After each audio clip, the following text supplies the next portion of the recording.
We are at Marathon Music Works today with Wino and Brian Costantino of The Obsessed. So you've been touring a lot this year. How's this tour been treating you?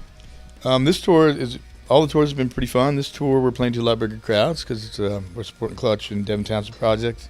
It's been really, really great actually.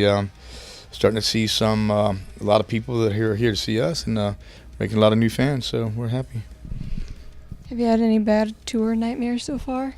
I've had some nightmares, and yeah, there's been some tour nightmares before. I mean, it's been a long road. So there's been some ups and downs, yeah. But no bad buses breaking down in the middle of highways or anything. Oh yeah. We've had that happen before. One time in the old days of the Obsessed, we were actually in our drummer's minivan, and we broke down in California in this weird part of the country where all the tomatoes fell off the trucks, and there was just a sea of some type of insects. We stepped out in the middle of the night, and there was just you could just see them crawling. It was I don't know. I guess they're feeding on the tomatoes. It's pretty crazy. Like a horror movie. Kinda. Are you horror movie people? I like subtle horror. I don't really like the blood and guts as much as I like more mental. Yeah, exactly. Well, if you could identify with any horror movie villain, who would it be? That's a good question. I'd say it'd have to be Hannibal Lecter. Yeah, I think that. I liked. What, we're gonna say something else? I like Eyes Wide Shut. I don't know if that's really a horror movie, but I like Kubrick. I like who's Polanski. All right, well, off of the record that you're currently touring on, or I guess the newest one I should say, which song would you consider kind of the black sheep of the record? The black sheep of the record, as far as it stands out from the other ones. Well, they're all pretty intense. I mean, there's one song I wrote for my children. There's a couple that me and Brian cooked up.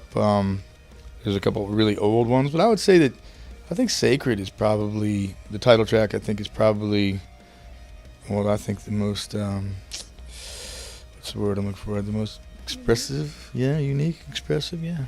I mean, I think Stranger Things, because that one just really. I mean, a lot of people just when they heard it, they just said it. What did Reed say? They put "what the fuck" in the in the record. Put the "what the fuck" nail in the coffin, because it just came out of nowhere. But it's a good song. Now that I think about that, he's exactly right, because that song was I wrote it as an acoustic song, and but I realized as we kind of struggled to put the record together because we needed a lot of material, and we built a little bit of it in the studio, but I decided one day I was like, why am I categorizing this as solely an acoustic tune? Maybe it would work good electric, and we were it was the one that we were the least confident about, and the one that everyone likes the most. Funny how those things work out. Yeah, it's just really strange. I think it was cool. Yeah. You have a few music videos out. From shooting all of them, what is the most memorable moment you have from shooting a music video? Well, I'd have to say that the Sacred video was the most memorable. I mean, because the extras that we got to play the Wolf Queen, the Fox Queen, and the Wolf King warrior guy, because he was he actually is going to school. He has his doctorate in warfare, so he could really swing that sword. And then Jimmy Hubbard, the producer, got all the taxidermy stuff, so we had the real wolf stuff, and it was cool, man. The warehouse part we filmed it was 25 degrees outside, and it was a wide open warehouse. So you can imagine we were freezing. We were there from 11 in the morning till 11 at night out in this warehouse. It was ridiculous. So that's the warehouse where they invented the bottle cap, right? That's why they have Fireball. Yeah. Are you a heavy drinking band? No. You keep it pretty chill. We do, but not really. I mean, it's a lot of work out here, so it's hard. Yeah. And for the most part, from what I've seen, you're a pretty DIY band too. Absolutely. Yeah. Do you have any weird things that you've had to do as a DIY band to get by? Not really. Just try and get as much sleep as you can, and sometimes that's difficult because you have to leave, drive. How many hours? 2 or 3 hours. Like last night we drove 2 hours, slept for about 5 hours, got up and then drove here another 5 hours to get here. So it's quite a bit different when you're in the van with the trailer chasing the tour bus, because on a nightliner, basically the driver sleeps all day, all through the show. I mean, and then he comes back from the hotel at about probably 2:30, something like that. Fires up the bus, and then drives all the way through the night. So basically, the band, everybody can sleep on the bus, and when you wake up, you're at the venue. With us, though, we have to. We're basically chasing the bus, and we can't drive all through the night. This is actually a really slim down for us. It's just us three and our sound man, and we do everything. We load, we tech, and we drive. Sometimes that can be better, though. Less personalities to have to deal with. Yeah, that's true. That's very true. It's very true. It also makes it a little bit taxing. I mean, we're gonna be having a merchandise person come and help us out too. But we basically we put a sign up saying we'll see you after our set, and then we sell merch. So yeah, it's fun though. I mean, there's a lot of people that are getting into it, and I'm starting to see quite a few more people that know who we are, and I'm happy. Thanks, Clutch guys, have taken us out so much, and it's great exposure for us. It really is. Do you have any really memorable standout moments with fans? With fans? I don't know. I think my standout moment was we were at Cal Jam. We just played Cal Jam in October, and the people that came out to see us were really into it, and ran into people that were diehard fans like myself. So that really stood out. Just the venue and just how big that show was. That was really a standout for me. Absolutely. That was cool. It was California Jam. Like Dave Grohl, he bought the name and everything to the California Jam, and that, so he had the California Jam. And we sold one T-shirt that day in the whole festival, and it was to him. And it was great. So yeah, and he had a dressing room for us with all this cool shit in there, like I don't know, like everything that I would love, like 1972 original copies of Downbeat magazine was all my favorite guitar players, and then there was also this cool shit, ray gun. So I don't know, it's like sort of like I just don't know how he did it, man. But he's a great guy too, really great guy. Is there anybody you haven't gotten to tour with but you really want to? Oh man, there's a lot of people I love the tour with. We'd love the tour with Sabbath. I mean, that might be too late. We'd love the tour with Mastodon. We'd love the tour with Metallica. Anybody that's bigger than us, we'd love to tour with. But as far as friendships goes and stuff, I mean, it's really nice to tour with some of our buddies like Carmen Byrne and yeah. Yeah. Yeah, I think, all the people he said, COC as well, you know what I mean, with, so I know, Reed's got a good relationship with him, but that would be a fun tour as well. Yeah, and Sabbath, of course, but I think that's done. I don't think we're going to be able to do that, so maybe, maybe if Ozzy tours, we can go out with him, so that would be great. There's always Ozfest. There's always Ozfest. I did an acoustic tour, actually, where I played acoustic tour supporting Zakk Wylde, but I think that my booking agent thought that the Unblackened tour meant that they were going to be playing acoustic, but they weren't playing acoustic, and that was a little bit crazy, because I played 2,000 people every night playing acoustic, and nobody knew who the fuck I was. And after the first couple shows, I went out and bought a fuzz, and started having to kind of get a little bit down and dirty, but it was an experience. But Zakk was a great guy, and his band was great. And we ended up, me and his bass player would do a jam at the end of the, it was cool. Challenging. That poor guy loses a guitar like once a year, though. What's that? That poor guy loses his guitar like once a year, though. Like, Yeah. He gets his guitar stolen a lot. I wonder why. They're kind of identifiable, aren't they? Yeah, but I guess that's the point. Yeah, right. Yeah. Well, the story about Tony Iommi losing that guitar, that really old SG that he had from the original days. That somebody stole it, and then they kept trying to get it back, and then it was returned by the dude who said that since he stole that guitar, he had nothing but bad luck. Yeah. I knew somebody out in New York that had like a 40-foot banner stolen, and he's like, What is anybody else going to do with a 40-foot banner of my band's name? Let's have a big listener.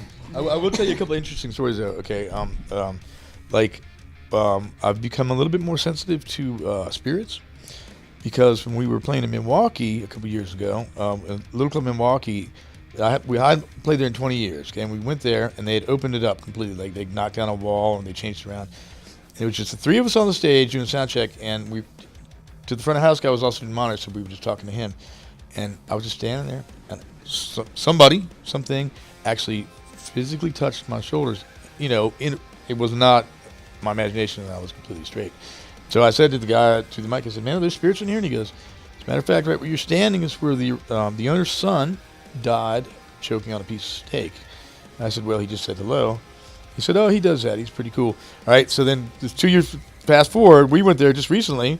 And so I decided to ask the new barkeeper in the day. I said, "Hey, man, you ever had paranormal experiences?" Because I had something happen here. And he goes, "Well, man, now you mention it," he goes, "I go out to smoke, and the spirit locks him out of the bar."